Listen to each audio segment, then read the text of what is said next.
Welcome back my YouTube टकलू blogger में आपका स्वागत है। दोस्तों, आज की वीडियो में हम आपको बताएंगे फतेहपुर सीकरी में घूमने के लिए 10 बेहतरीन जगह के बारे में। तो चलिए शुरू करते हैं। सबसे पहले हम आपको बता दें कि फतेहपुर सीकरी के इतिहास के बारे में। लाल वलुआ पत्थर से निर्मित फतेहपुर सीकरी मुगल साम्राज्य के इतिहास और विरासत की खूबसूरत गाथा है। आगरा से सिर्फ 37 किलोमीटर दूर फतेहपुर सीकरी अकबर ने 1569 में सूफी संत शेख सलीम चिश्ती के सम्मान में इस शहर की स्थापना की। यह भारत में मुगल वास्तुकला के बेहतरीन उदाहरणों में से एक है। फतेहपुर सीकरी 1610 में परित्यक्त होने और वीरान खंडर में बदलने से पहले कुछ वर्षों तक मुगल साम्राज्य राजधानी हुआ करती थी। फतेहपुर सीकरी में देखने के लिए कई ऐसी जगह हैं जिन्हें देखकर आपको आश्चर्य होगा। वर्ष 1986 में भारत में यूनेस्को की विश्व धरोहर स्थल के रूप में घोषित फतेहपुर सीकरी अपने भव्य स्मारकों के साथ आज भी अपने गौरव के दिनों की दास्तां बयां करता है। बुलंद दरवाजा दुनिया का सबसे ऊंचा दरवाजा है। बुलंद दरवाजा मुगल वास्तुकला का एक अविस्मरणीय उदाहरण है। 54 मीटर ऊंचा ये शानदार दरवाजा गुजरात पर अकबर की जीत के बाद इस दरवाजे को बनाया गया था, जिसे बुलंद दरवाजा नाम से जाना जाता है। ये लाल और वफ बलुआ पत्थर से बना है के दरवाजे पर काले और सफेद संगमरमर से डिजाइन किया गया है। ये सरवर फतेहपुर सीकरी में स्थित जामा मस्जिद परिसर का एक मुख्य दरवाजा है। दूसरा है शेख सलीम चिश्ती का मकबरा।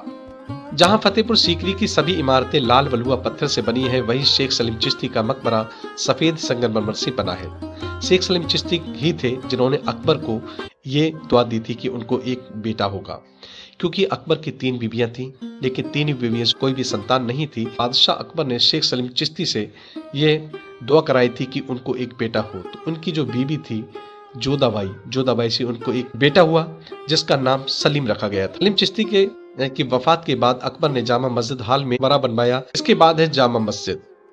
सलीम चिश्ती की देखरेख में 1586 में अकबर द्वारा निर्मित जामा मस्जिद मुगल काल की महान कलाकृति को प्रदर्शित करती है। मुगल बादशाह अकबर यहाँ 5 बार नमाज अदा किया करते थे। सैकड़ों साल बाद भी ये मस्जिद आज भी वैसी ही की वैसी नजर आती है। जामा मस्जिद देश की सबसे बड़ी मस्जिदों में से एक है और इसे 1986 में यूनेस्को की विश्व धरोहर स्थल के रूप में चिन्हित किया गया था। इस स्थान का उपयोग स्थानीय लोग और सलीम चिश्ती परिवार श्रृंखला के लोग करते हैं।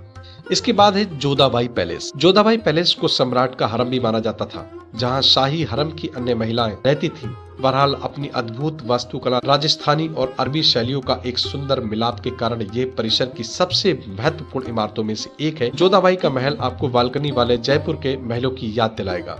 जोधाबाई महल के भीतर एक हिंदू मंदिर है। उनकी एक अलग रसोई थी जहां उन्होंने शाकाहारी भोजन बनाया था। प्राचीन कला का ये सुंदर नमूना फतेहपुर सीकरी में अवश्य आपको देखने को मिलेगा। ये बहुत बड़ा महल रानी की गोपनीयता को ध्यान में रखकर बनाया गया था और इसे ऊंची दीवारों और पूर्व में 8 मीटर की सुरक्षा वाले द्वार से सुरक्षित किया गया था। जोधा अकबर की प्रेम कहानी इसके साथ जुड़ी है, जो सभी इतिहास प्रेमियों के लिए जोधा पैलेस फतेहपुर सीकरी में एक जरूरी जगह है। इसके बाद पंचमहल, जिसे बोला जाता है हवा महल। पंचमहल फतेहपुर सीकरी में सबसे प्रसिद्ध आकर्षणों में से एक है, जो मुगल वास्तुकला की जटिल सुंदरता को प्रदर्शित करता है। बादशाह अकबर ने इस 5 मंजिला स्मारक का निर्माण शाही परिवार की महिलाओं के लिए गर्मियों के लिए रिट्रीट के रूप में किया था। पंचमहल, जिसे पवन मीनार भी कहा जाता है, लाल वलुआ पत्थर से बना है। संरचना को बदगीर या बिड कैचर टावर के रूप में भी जाना जाता है। इसके सामने के पुल को अनूप तालाब के नाम से भी जाना जाता है। इस संरचना का मुख्य उद्देश्य मनोरंजन के लिए किया जाता है और इसके अक्सर विभिन्न नाट्य, संगीत और नृत्य प्रदर्शन के लिए उपयोग किया जाता था।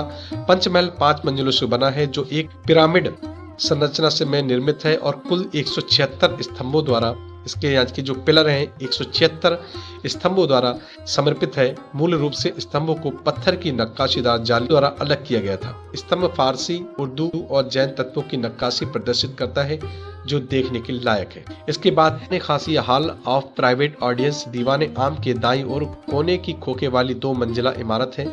यहाँ पर अकबर अपने मुख्य सलाहकारों के साथ राज्य की समस्याओं को सुनते थे और उनका निवारण करते थे। नंबर 7, दीवाने आम। इस जगह में अकबर सार्वजनिक सभी लोगों की सभाएं लगती थीं। आम आदमियों की छोटी बड़ी समस्याओं को सुना जाता था। इतिहासकार बताते हैं यहाँ पर एक हाथी भी कि बंधा रहता था। अकबर जब किसी को सजा देते थे तो हाथी से कुचलवा दिया करते थे। नंबर 8 है बीरबल का महल। बीरबल महल का निर्माण 1571 के आसपास अकबर के हिंदू प्रधानमंत्री राजा बीरबल के आधिकारिक निवास के रूप में किया गया था। ये स्थान अकबर के शाही हरम का हिस्सा था और उसकी वरिष्ठ रानियों रुकैया बेगम और सलीमा बेगम का घर था। यह मुगल वास्तुकला का एक सच्चा प्रतिनिधित्व है, जैसा कि जटिल नक्काशी, असली झरोखों और ऊंचे फूलों के पैटर्न से पता चलता है। नंबर 9 है हिरण मीनार। सम्राट अकबर अपने प्यारे हाथी हिरण के सम्मान में इस मीनार का निर्माण कराया था। मीनार एक मील पोस्ट के साथ साथ प्रकाश स्तंभ के रूप में कार्य करती थी, जिससे लोग अंधेरे के बाद आसानी से चल सकते थे। जमीनी स्तर से यह मीनार अष्टकोणीय आकार में 21.34 मीटर की ऊंचाई पर स्थित है। दूसरी ओर मीनार का शेष भाग गोलाकार है। इसके अलावा मीनार में हेक्सागोन और 6 बिंदु सितारों को डिजाइन किया गया है। अकबर के शासनकाल के दौरान ये टावर एक प्रहरी दुर्ग के रूप में कार्य करता था, जहां महिलाएं खेल, कुश्ती, मैच और जानवर लड़ाई देखा करती थी। बात करते हैं नंबर 10। ये संग्रहालय एक खजाने की इमारत के भीतर स्थित और दीवाने आम से 100 मीटर की दूरी पर स्थित है। यह स्थान 2002 से 2004 के बीच बहाल होने तक खंडर में था। संग्रहालय में फतेहपुर सीकरी में खोजे गए मुगल पूर्व और मुगल कलाकृतियों को शामिल किया गया।